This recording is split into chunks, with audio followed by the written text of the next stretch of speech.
Yesu ashimwe, Yesu ahimbazwe. Uyu munsi nje ngo tuganire ku majambo yo guca intege Satani. Kuko akenshi Satani adufatira mu bibazo. Ugeze mu bibazo Satani akaza ngo urabe ko bimeze, ngo kora ibi, ngo gira uku, ngo hemuka, ngo ugenda wibe, ngo kora ibi. Ahubwo tuvuge ku buryo twomuca intege. Hari uburyo ushobora kubwira Satani, haha ndavuga ati ndarekuye, ndamuretse uyu muntu, ndabona ko bidakunda. Turabiye nko kuri Yobu yarageragejwe bishoboka. Yobu yambuwe ibyo yari afise, yamburwa abana, yambura ibyo yari atunze byose, ndetse n'umubiri wiwe urarwara. Yobu yanze guhemukira Imana.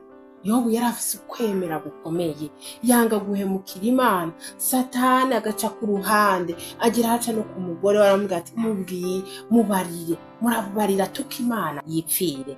Yobu aramubwira ati sinshobora gutuka Imana. Yobu yatsindisha Satani ijambo rimwe, arabwira ngo navuye mu nda ya mama nambaye ubusa, nzotahana nico namba. Yesu ashimwe. Twige guca Satani intege, twige kumubarira amajambo atuma ajya kure yacu.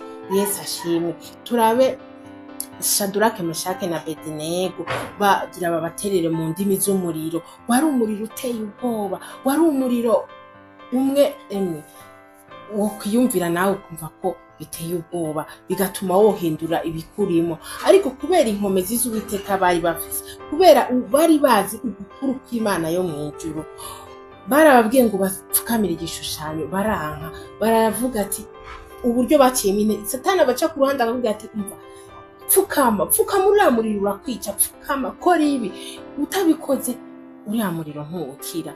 Kubwo umubiri twambaye, umubiri ugira ubwoba, umubiri ucika intege. Ariko iyo wiringiye Imana yo mw'ijuru ukavuga ati, Shadrake, Meshake na Abedinego baravuze ngo Imana yacu iradutabara, ngo naho itadutabara ntabwo turi gupfukamira ibishushanyo. Mu yandi majambo, naho twopfa ntabwo ducumura, naho twopfa ntidupfukamira igishushanyo. Mwene data, ndaguhamagarira, cinege Satani, cinege umara amaze, uyibwire ngo ibyo umbwira ntibikunda, ibyo umbwira sinabikora, naho nopfa ntabyo nkora. Aho Satani acavuga ati ndarekuye.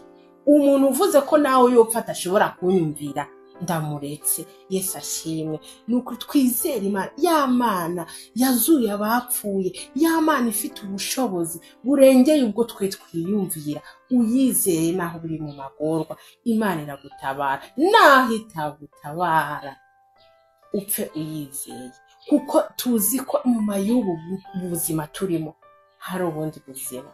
Shalom, shalom.